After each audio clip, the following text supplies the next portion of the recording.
저는 함께 봉독한 말씀을 가지고 예수 그리스도의 죽음으로 열려진 하나님 나라라는 제목으로 함께 은혜를 나누고자 합니다. 오늘 이제 사순절의 종려주일입니다. 종려주일은 예수님께서 그 마지막 금요일에 성금요일에 돌아가시는데 그 전 주일에 예루살렘에 입성하실 때 사람들이 공관복음에는 나뭇가지라고 돼 있고 요한복음에 종려나무 가지라고 돼 있습니다. 그래서 종려나무 가지로 그래서 흔들면서 호산나 다윗의 자손 예수여 우리를 구원해 달라고 하는 예수님의 예루살렘 입성을 기념하는 절기로 지키는 주일이 종려주일입니다. 호산나라고 하는 뜻이 호시아나, 그러니까 우리를 구원하소입니다. Save us, 우리를 구원해 달라. 로마로부터 압제당하고 있고 그 귀족들 그리고 돈 많은 사람들에 의해서 고리대금으로 엄청난 양의 이런 소득을 뜯기고 있는 사람들, 그런데 아무도 그들을 돌봐주지 않고 오히려 율법을 지킬 수 없는 사람들을 죄인이라고 부르면서 터부시했던 사회. 그 사람들에게 열망되었던 것은 정치적으로 로마로부터 독립되어서 세리들이 뜯어가는 그 세금이 없어지고, 그리고 자신들에게 자유와 해방이 다가오는 것. 그러면서 그것을 예수님에게 기대를 걸고 호시아나 우리를 구원하소서. 아주 정치적인 구호였습니다. 그런데 그 사람들이 그 정치적인 구호가 이루어지지 않을 것 같자 예수님을 금요일에는 십자가에 못 박으라고 하는 그런 폭도로 이제 돌변합니다. 이게 우리와 아무 상관이 없을 것 같지만 오늘 종려주일을 지내는 우리에게 깊은 의미가 있습니다.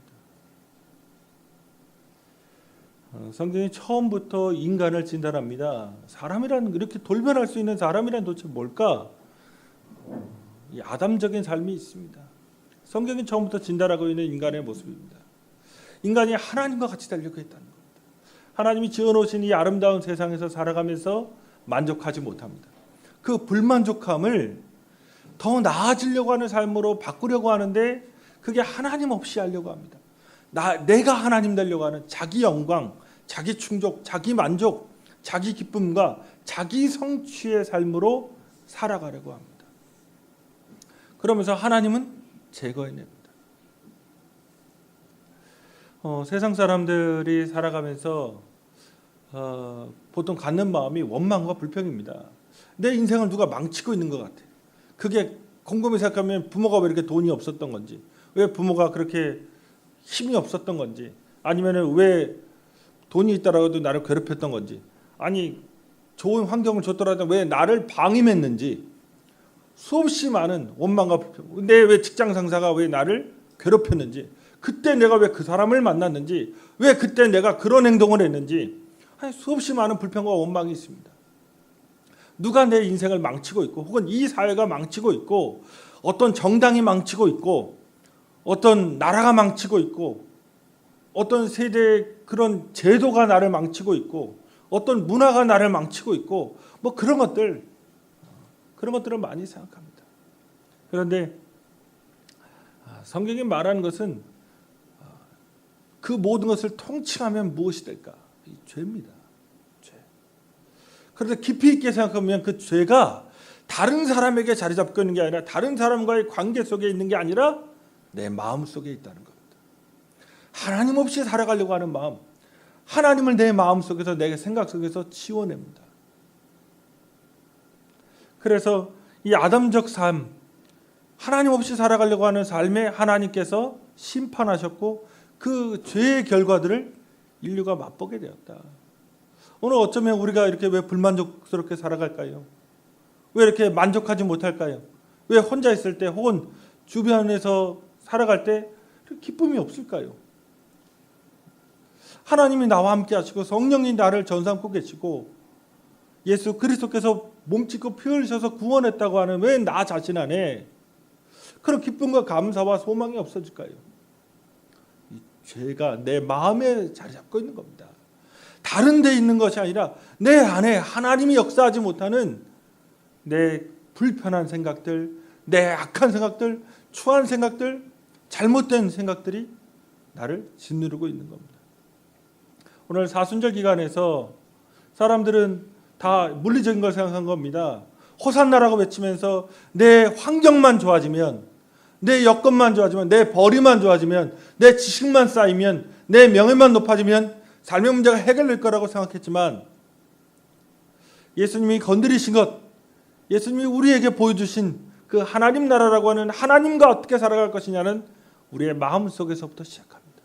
내 마음이 정말 하나님을 갈망하고 하나님 뜻대로 살아가려고 하고 하나님을 기뻐하고 하나님을 만나려고 하는가, 하나님과 교제하려고 하는가, 하나님을 즐거워하는가, 하나님을 찬양하는가. 다시금 우리 자신이 하나님에 대해서 반역했던 죄인들이라는 것을 생각하셔야 됩니다. 그런데 이 사순절 기간에 예수님께서 금요일에 십자가에 못 박히십니다. 그러므로써 이 반역한 죄인들을 주님은 구원하려고 하셨다는 겁니다. 그래서 그 죄인들을 모으셔서 하나님의 백성 삼으시고 하나님의 자녀 삼으시고 영원한 생명을 누릴 자로 예수님께서 만들어 주십니다. 오늘 이 본문 말씀을 통해서 저는 이 죄인들을 위해서 예수님께서 열어놓으신 그 하나님 나라의 길을 열어놓으셨는데, 그 길을 열어놓으시면서 예수님이 경험하셔야만 했던 것이 십자가의 죽음입니다. 그 십자가의 죽음의 의미에 대해서 함께 은혜를 나누고자 합니다. 첫 번째로 예수님께서는 죄짓고 하나님께 반역한 인류의 구원을 위해서 십자가를 준비하십니다. 자, 예수님께서 우리의 구원을 예비하시고 준비하신다는 겁니다. 17절에 보면 말씀의 배경이 17절에 무교절로 나옵니다. 그리고 18절과 19절에서는 유월절이라는 명칭을 씁니다. 그러니까 월력입니다. 이건 그러니까 음력이에요. 음력 니산월 14일이 유월절입니다. 니산월 14일, 그 다음에 14일이면 음력 14일이에요. 거의 보름달 뜰 때입니다. 무교절은 니산월 15일부터 21일입니다. 일주일 동안이에요. 그러니까 보름달 뜨기 전 정도의 14일에 유월절이 있고, 유월절 다음에 15일부터 21일까지 7일을 무교절로 지킵니다. 그러니까 유월절과 무교절은 컴플렉스, 복합체입니다. 이때 예수님께서 자신의 죽음을 내다보시면서 유월절 식사를 준비하라고 제자들에게 말씀하십니다. 그런데 그 유월절 식사에서 예수님이 자신을 어떻게 생각하셨냐면 인류의 모든 죄를 짊어지시고 돌아가시는 어린 양으로 유월절의 의미를 해석하십니다. 그러면 18절에서 내 때가 가까이 왔으니 내 제자들과 함께 유월절을 네 집에서 지키겠다고 어떤 사람에게 가서 말하라고 말합니다. 여기서 내 때가 가까이 왔다고 말합니다. 자, 하나님의 나라가 가까이 왔다고 말씀하셨고, 여기서는 내 때가 가까이 왔다고 말씀하십니다. 이 때라는 말이 그리스어로 두 가지가 있습니다. 하나는 크로노스가 있고 하나는 카이로스가 있습니다. 크로노스는 보통 이제 시계 같은 거 보시면 이제 크로노스의 그 같은 어근이죠. 크로놀로지, 뭐 크로닉, 뭐 이런 것들이 나옵니다. 이게 물리적인 시간입니다. 24시간의 시간, 1시간의 시간, 1년이라는 시간, 혹은 10년이라는 시간, 물리적으로 우리에게 다가오는 정확하게 1점의 오차도 없이 다가오는 시간을 크로노스라고 말합니다. 그런데 이 크로노스가 지나가면 별로 다를 게 없죠. 해가 뜨고 달이 뜨고 그 다음에 그냥 모든 것이 다 동일합니다. 그러나 여기서 때라고 말한 예수님이 말씀하신 것은 크로노스를 쓰지 않습니다. 그런 모든 인간들에게 공평하게 주어진 크로노스가 아니라 카이로스라는 단어를 씁니다. 카이로스는 하나님의 시간입니다. 하나님이 예비하신 것이고 하나님이 결정하신 것이고 예언이 이루어지는 것이고 하나님의 뜻이 성취되는 시간, 그것이 카이로스입니다. 하나님과 만나는 시간입니다. 그냥 물리적으로 흘러가는 시간이 아니라 여기에서 모든 것이 하나님의 뜻이 결정됩니다. 예를 들어서 교회 나와서 예배를 드립니다. 예배를 드리는데 다 안 들어와요. 머릿속에 남는 것도 없고 그냥 이게 뭔가. 그런데 중요한 건 어느 순간인가 놀랍게 깨달음이 있는 시간이 있습니다. 그 말씀이 내 심령을 찌르고 내 기억에서 떠나질 않는 그런 시간이 카이로스입니다. 깨달음의 시간입니다. 결정적인 시간입니다. 이전엔 교회 나와도 감동적이지 않고 그냥 찬양을 불러도 그렇게 했는데 어느 순간 어느 찬양을 들을 때 내 마음이 무너지는 겁니다. 눈물이 그칠 수가 없어요. 내 이성으로 아니 별거 아니거든요. 그게 뭐 3분짜리 찬양 혹은 다른 사람들은 울지도 않아요. 그런데 어떤 찬양은 내 심령에 박혀서 결정적으로 그 찬양만 들으면 하나님에 대한 믿음이 사라진 것이 있습니다.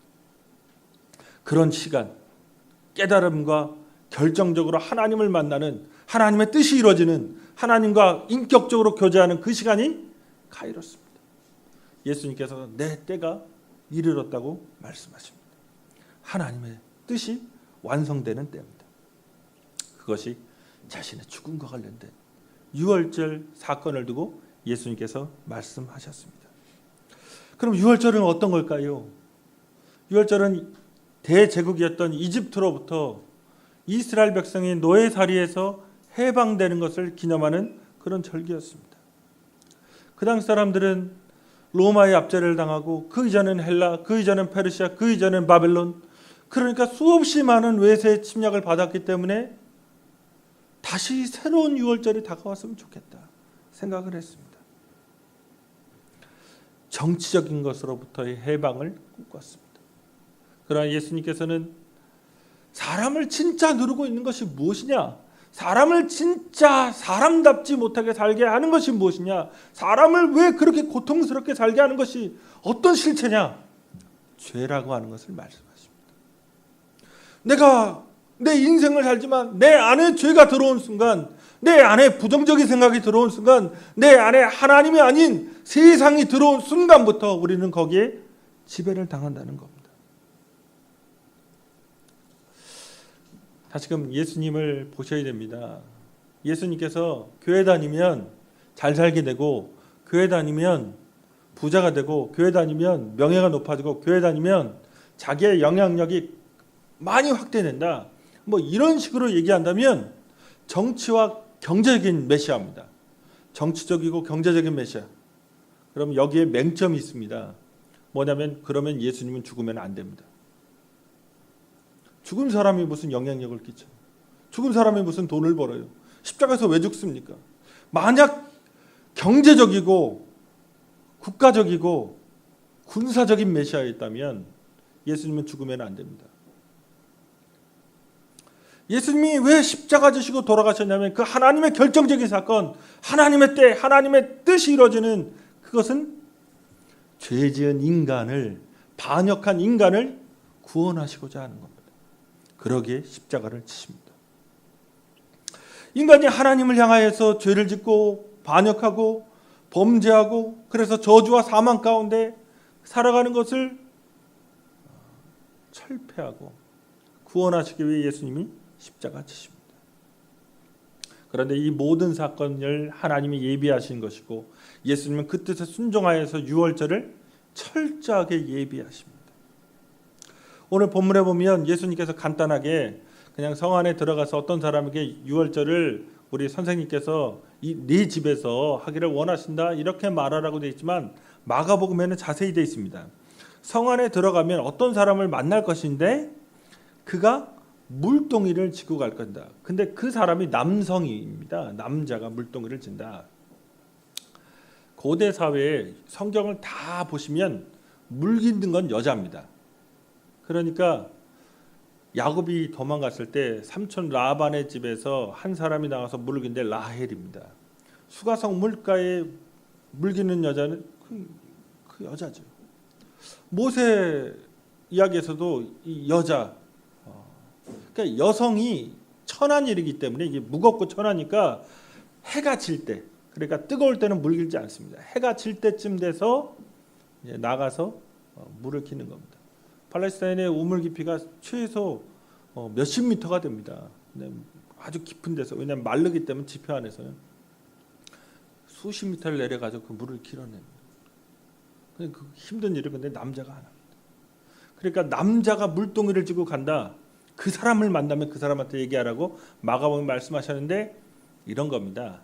남자가 우리식으로 하면 남자가 강남역에서 미니스커트를 입고 여기에 배꼽에 피어싱을 하고 여기에 이렇게 막 그 이렇게 형광색 머리 이렇게 하고 간 그런 사람을 만날 것이라고 얘기한 거랑 똑같습니다. 이 당시에 남자가 하지 않는 행위입니다. 예수님이 다 준비하신 겁니다. 오늘 예수님이 준비하신 것, 유월절 잔치. 유월절은 구원의 잔치였습니다. 하나님이 우리를 기억하시고 하나님이 우리를 어여삐 여기시고 우리의 삶을 새로운 삶으로 인도하신다. 그 구원의 잔치. 그 구원의 잔치를 예수님이 예비하신 겁니다. 오늘 이 자리에 어떻게 나오셨을까요? 어떻게 교회 다니셨을까요? 하나님이 이 구원의 잔치로 초대하신 겁니다. 그러므로서 주일이 하나님의 구원받은 자들의 잔치라는 것. 주님이 나라를 위해서 철저하게 예비하셨다. 할 수 없는 일을 놀랍게 다 예비하셨다는 것을 기억하셨으면 합니다. 두 번째로, 그런데 이 놀라운 하나님의 은혜 다 예비해 놓으셨고 그렇게 부르셨는데 이 하나님의 은혜에 반대되는 우리의 삶의 모습이 있습니다. 이걸 철저하게 깨달아야 됩니다. 예수님께서 목요일 저녁입니다. 유월절 잔치가. 목요일 저녁에 유월절을 12제자와 함께 보내시는데 자기 죽음과 관련해서 이 중에 한 사람이 나를 배반할 것이다. 팔 거라고 하는 것을 예언하십니다. 근데 우리가 잘 알듯이 누가 파느냐? 가룟 유다가 팝니다. 가룟 유다에 대해서 요한복음 12장 6절에서 재미있는 얘기를 하나 해주는데 이렇게 말함은 가난한 자들을 생각함이 아니요 그는 도둑이라 돈꾀를 맞고 거기 넣는 것을 훔쳐 가미르라. 가룟 유다가 예수님의 사역 이런 헌금들이 있죠. 그걸 돈꾀를 맡았는데 돈을 훔쳐갔다고 말합니다. 가룟 유다는 예수님 왜 따라다녔을까요? 그러니까 이 물질적이고 국가적으로 정치적으로 해방되는 것을 추구했던 겁니다. 세상살이, 세상을 내가 사는데 도움을 받고자 하는 것으로 예수님을 이해한 겁니다. 그런데 향유를 붓는 여인에게 비난한 거죠. 아니 이 돈이 있었으면 가난한 사람들 도와줄 건데. 그러니까 예수님이 가만두어라. 이 여자가 나의 장래를 위하여서 한 것이다. 그러니까 자기를 꾸짖으니까 예수님을 버리고 뛰쳐나가서 대제사장에게 가서 은 30에 예수님을 팔아버립니다. 예수님과의 관계, 예수님과의 교제가 그에게 중요하지 않았던 겁니다. 물질이 세상 사이에서의 여유가 그에게 더 중요했던 겁니다. 예수 만나면 세상살이에서 내가 좀 좋아질 텐데, 예수 만나면 내가 좀 잘 살 텐데, 예수 만나면 뭔가 좋은 일이 그냥 뭔지 모르게 그냥 좋은 일이 많을 것 같은 그런 느낌으로 예수를 따라다녔던 겁니다. 다시금 우리에게 질문할 것이 있습니다. 앞서 말씀드렸듯이 이스라엘 백성들이 호산나라고 예수님을 환영했지만 그가 정치적인 메시아가 아니니까 십자가에 못 박으라고 예수님을 죽여버렸습니다. 가룟 유다도 3년을 예수님을 따라다녔는데 결국은 예수님을 배반하고 그를 은 30이라고 하는 돈으로 팔아버립니다. 오늘 예수님의 죽음이 예정된 것이었습니다. 그럼에도 불구하고 오늘 이 가룟 유다가 예수님을 배신한 것은 자기가 책임을 져야만 합니다. 자기의 선택과 행위에 대해서 예수님께서도 오늘 그가 태어나지 않았더라면 차라리 그에게 더 좋을 뻔하였다 말씀하십니다. 유다는 자기 인생에 대해서 책임져야만 합니다. 우리에게 진실하게 질문할 것은 왜 예배를 드리냐는 겁니다. 오늘 이 예배의 목적이 여러분 다 예배라고 하는 걸 그 교회 다니면서 배우셨을 겁니다. 예배가 영어로 워십 발음도 워십이죠. 워십 괜히 굴리려다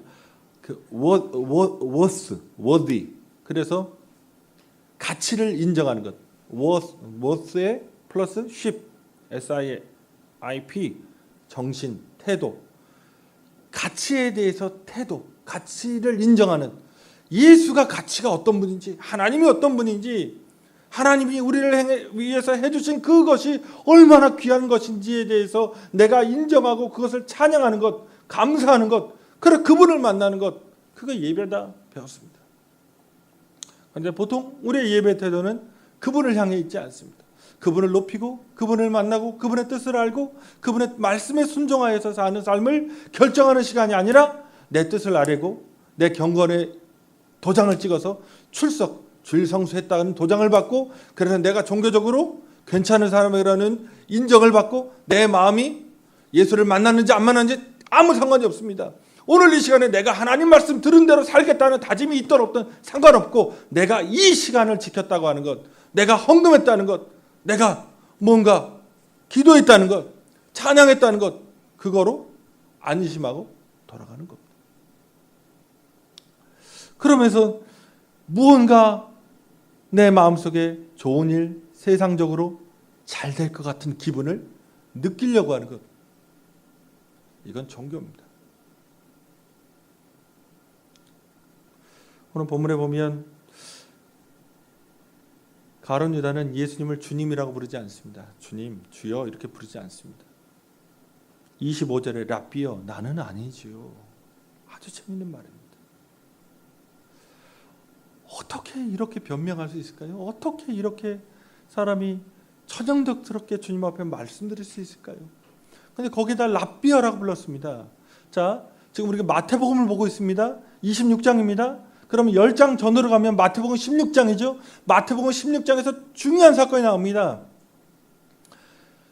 베드로가 주는 그리스도시요 살아계신 하나님의 아들이시라는 고백입니다. 그리스도이시고 하나님의 아들이라는 고백이 16장에서 있었습니다. 그 다음으로 다 제자들은 주님이라고 부릅니다. 그런데 놀랍게 26장에서 랍비어라고 부릅니다. 선생님. 오늘 주님을 어떻게 만나는걸까요? 우리 예배 시간에 주님을 어떻게 만나는 걸까요? 그냥 내 인생에 좋은 말씀을 들려주시는 분, 내 인생에 뭔가 좋은 일을 해주시는 은인, 나에게 은덕을 베풀어 주시는 참 친절하신 분, 나를 참 뒤에서 후원해 주시는 그런 후원자, 스폰서, 이런 분들을 만나는 겁니까? 아니면 내 인생에 생사화복을 전체를 주장하실 뿐만 아니라 내가 살아가는 그 삶 가운데 그 하나님의 이름을 내게 해주시고 나를 믿어주셔서 이 죄인인 나를 구원하셨을 뿐만 아니라 믿어주셔서 하나님의 사역을 감당하게 하시는 그런 주님으로 만나시는 겁니다.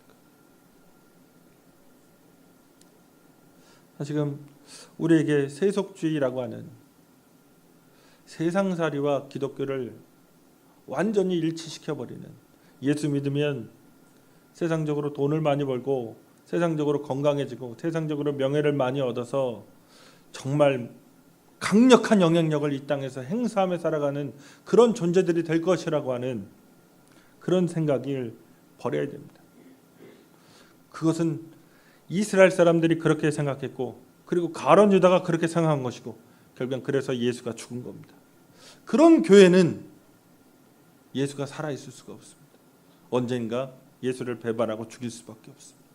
예수는 그렇게 역사하지 않는 겁니다.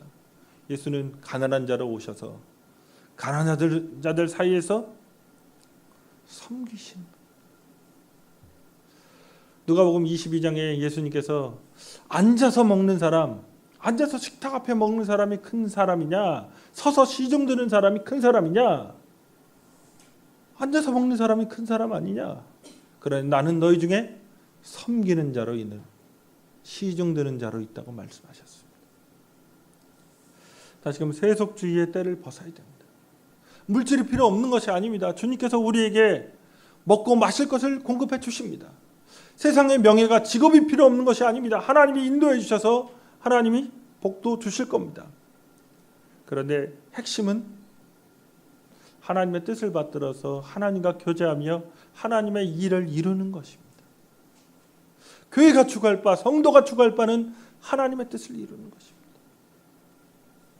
오늘 우리 자신이 하나님의 은혜에 대적하고 있는지, 하나님의 은혜를 거역해서 또 내 자신이 충족되려고 하는 그런 신앙생활을 하고 있는지를 점검하셔야 됩니다. 특히 사순절만이라도 그렇게 하셔야 됩니다.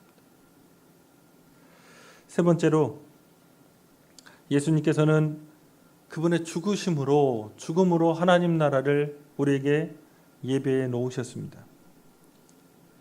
그리고 이 하나님 나라에 들어갈 수 있는 것은 예수 그리스도의 죽음이 나를 위한 것임을 믿을 때 들어갈 수 있습니다. 오늘 이제 그림을 그리셔야 됩니다. 뭐냐면 오늘 보면 최후의 만찬이거든요. 그렇죠? The Last Supper. 그렇죠? 레오나르도 다빈치가 그린 최후의 만찬 그림 기억나시죠? 기억나시죠? 이렇게 머릿속에 잘 그려보셔야 됩니다. 그 그림이 왜 그렇게 유명할까요? 그 이전에도 예수님과 최후의 만찬 그림 되게 많습니다. 기독교 성화에. 그게 원근법입니다. 지금 미술사에 획을 그은 거죠. 원근법을 이용해서 그린 그림입니다. 레오나르도 다빈치의 그림이 최초입니다. 원근법이라고 하는 가까운 데와 먼 거를 그 공간을 이제 크기를 통해서 이렇게 그렇죠? 가까운 데 있는 건 크게, 멀리 있는 건 작게. 그게 미술사의 공헌입니다. 그런데 뭐가 문제냐면 그 식탁 안 썼어요. 그 예수님 당시에 이렇게 최후의 만찬하면서 식탁이 없는 거예요. 그러니까 이제 레오나르도 다빈치 그림을 보실 때마다 생각하실 건 이건 원근법이다. 야, 이거 훌륭한 그림이네. 그리고 식탁은 지우셔야 됩니다. 그럼 식탁 지우면 이제 뻘쭘하잖아요. 그렇죠? 잘 들으셔야 돼요. 그림 그리시라는 게 그런 겁니다. 6월절 식사를 어떻게 했을까? 이제 얘네 문화를 이해하셔야 됩니다. 자, 구원의 잔치입니다. 하나님이 나를 기억하셨고 우리 민족을 기억하셨고 해방과 자유를 주신다. 그러니까 불편한 제사로 먹으면 안 됩니다. 그날은 잔치. 어떻게 하냐면 비스듬히 눕는 겁니다. 다 이제 느슨하게. 그게 관습인 겁니다. 약간 느슨하게 누워가지고 가족별로 모인 겁니다. 그런데 특히 이제 예수님은 그 자기의 제자들을 가족처럼 여기서니까 예수님이 가장으로서 이제 식사를 하나님의 가족을 만드셔서 가장으로서 식사를 베푸시는 자리입니다. 그런데 이 6월절 식사에 다 느슨하게 누운 애들이 이게 비스듬히 누운 애들이 행사를 치르는데 음식 먹는 거죠. 이때 뭘로 구성되냐면 4잔의 포도주입니다. 순서대로 마시는 4잔의 포도주가 이 만찬의 그 순서를 결정합니다. 이게 왜 4잔을 마시냐면 출애굽이거든요. 6월절이 관련된 게. 그러니까 출애굽기 6장 6절에서 7절에서 하나님이 말씀하신 것을 갖고 4가지의 언약을 해주셨다. 이것 때문에 그렇습니다. 출애굽기 6장 6절 7절이 뭐냐면 그러므로 이스라엘 자손에게 말하기를 나는 야훼라 내가 애굽 사람의 무거운 짐 밑에서 너희를 빼내며 이 빼내신다는 겁니다. 구별하신다. 이게 성별의 잔 첫 번째 잔을 그래서 두 번째 잔 그들의 노역에서 너희를 건지며 노예 상태에서 건져내시겠다고 하는 속량의 잔. 그 다음에 편팔과 여러 큰 심판들로 너희를 속량하여 그래서 너희를 속량하리라 구속하리라 구원의 잔. 그 다음에 너희를 내 백성으로 삼고 나는 너희의 하나님이 되리니 너희는 내 백성이고 나는 너희의 하나님 되겠다고 하는 것이 그래서 찬양의 잔. 하나님이 약속하신 것이 4가지다. 그래서 이 4가지의 언약의 사항들을 가지고 포도주를 4잔을 마십니다. 그럼 전통적 절차가 어떻게 되냐면 6월절이 무엇인지 그 다음에 포도주를 이렇게 따라 놓고 기리는 이제 축사. 이게 무엇이냐? 6월절이 무엇이냐? 이 식사가 무엇이냐를 기념사를 이제 합니다. 그러면서 첫 번째 포도주 잔을 마십니다. 그게 성별의 잔이죠. 우린 구원받아 성별된 사람들이야. 그러면서 그 다음에 음식이 나옵니다. 고기하고 쓴 나물하고 이제 나와요. 그러면 신명기대로 말하면 이게 도대체 왜 이런 건 먹어요? 갑자기 안 먹던 거 송편 먹고 동짓날 팥죽 먹고 이러면 아니 애들이 왜 이런 걸 먹어요? 그러잖아요. 그렇죠? 오곡밥은 왜 먹을까요? 갑자기 안 먹던 걸. 그러니까 그걸 설명하는 거예요. 왜 양고기 거기에 양고기까지는 좋은데 왜 쓴나물까지? 맛도 없는 쓴나물을 왜 먹어요? 그러면 의미를 설명합니다. 그 다음에 찬양해요. 하나님이 우리를 구원하신 것. 과거에 그리고 또 미래에도 우리를 구원하실 것을 찬양합니다. 그 후에 찬양 끝나고 나면 두 번째 포도주 잔을 마시는 거예요. 두 번째. 이게 속량의 잔이죠. 우리를 속량하셨다. 그 다음에 빵을 가지고 이제 브레이킹을 합니다. 떼어서 주는 겁니다. 빵을 주고 고기도 먹고요. 쓴 나물이죠. 쓰잖아요. 그럼 유대인들은 쓴 거 좋아할까요? 싫죠. 그러니까 어떻게 하냐? 과일 소스예요. 달짝지근한 소스에 찍어가지고 그 쓴맛을 중화해서 이제 찍어 먹는 고기 먹고 거기에 그것이 끝나면 이제 식사가 끝나면 세 번째 잔 구원의 잔입니다. 포도주를 마십니다. 그 다음에 그것이 다 끝나고 나면 완전히 행사 끝날 때쯤에 하나님을 찬양합니다. 나는 너희의 하나님, 우리는 하나님의 백성. 그래서 네 번째 포도주 잔을 마시는 것. 이게 유월절 식사입니다. 그러니까 다 누워서 그런 식으로 이제 진행되는 겁니다. 그런데 예수님께서 이 빵과 포도주를, 떡과 포도주를 자신의 살과 피라고 말씀하십니다. 자신의 죽음으로 그들이 죄에서 그 마음을 짓누르고 있고 그 감정을 짓누르고 있고 그 기억을 짓누르고 있고 그 생활을 짓누르고 있고 그 모든 관계를 짓누르고 있는 그 죄의 문제를 해결하기 위해서 자신이 죽는 것, 자신의 살과 피라고 재정의를 하십니다. 지금 이집트나 로마로부터 지배받는 것, 경제적으로 어려운 것, 수없이 많은 나를 억누르고 있는 것들이 있지만 실제로 나를 괴롭히고 있는 것이 하나님을 떠나서 내 생각이 내 마음 안에서 날아다니는 겁니다. 갑자기 이 기억이 나고 갑자기 저 기억이 나고 갑자기 이 생각이 떠오르고 갑자기 미움이 다가오고 갑자기 원망하고 갑자기 우울하고 갑자기 힘들어지고 갑자기 자기 처지를 비관하고 하나님 없는 생각들이 이 안에서 수없이 날아다닙니다. 지금 이스라엘을 점령해서 강대국이 다 빼앗아가는 것처럼 내 인생의 중요한 순간순간마다 나를 가로막는 것, 나를 망치는 것, 나를 해치는 것, 내 가족을 해치는 게 뭐냐? 나입니다. 내 안에, 내 마음 안에 깊숙이 자리 잡고 있는 감사와 찬양을 다 앗아가버리는 내 생각들, 내 기분과 정서들. 27절과 28절에서 예수님께서 또 잔을 가지사 감사기도 하시고 그들에게 주시며 이르시되 너희가 다 이것을 마시라. 이것은 죄사함을 얻게 하려고 많은 사람을 위하여 흘리는 바 나의 피 곧 언약의 피라고 말씀하십니다. 이때가 마신 잔이 세 번째 잔입니다. 그러니까 구원의 잔이죠. 죄가 용서받는다는 겁니다. 사탄으로부터 해방되었다고 말씀하시는 겁니다. 그래서 그분의 백성으로 이제 노예되었는데 이전에는 하나님과 원수된 자였는데 하나님의 백성으로 회복되는 역사가 나타났습니다. 그건 다시금 예수 그리스도의 십자가의 죽으심으로 이루어진 겁니다. 그러면 제자들은 뭐 한 거죠? 자, 예수님이 준비하셨습니다. 예수님이 예비하셨습니다. 예수님이 제자들은 알 수도 없는 그 십자가의 죽음의 의미도 알려주셨습니다. 그리고 자신이 실제로 이날 밤에 배신당하시고 다음 날에 십자가 지십니다. 그럼 제자들은 도대체 뭐 한 걸까요? 이 은혜를 받아야만 하는 사람들은 도대체 뭐 하고 있는 걸까요? 딱 하나입니다. 먹으라고 하면 먹고 마시라고 하면 마신 것밖에 없습니다. 이것을 받아 먹어라. 이것을 받아 마시라. 그것을 받아서 먹고 받아서 마신 것밖에 없습니다. 내 안에 그것을 받아들이는 겁니다. 내가 행하는 게 없는 겁니다. 받아 먹으라고 하니까 주는 거 그냥 먹는 거고 받아 마시라고 하니까 받아서 마신 겁니다. 예수 그리스도의 보혈의 피가 그 찢으신 살이 내가 십자가에서 뭔가 할 수 있는 게 없습니다.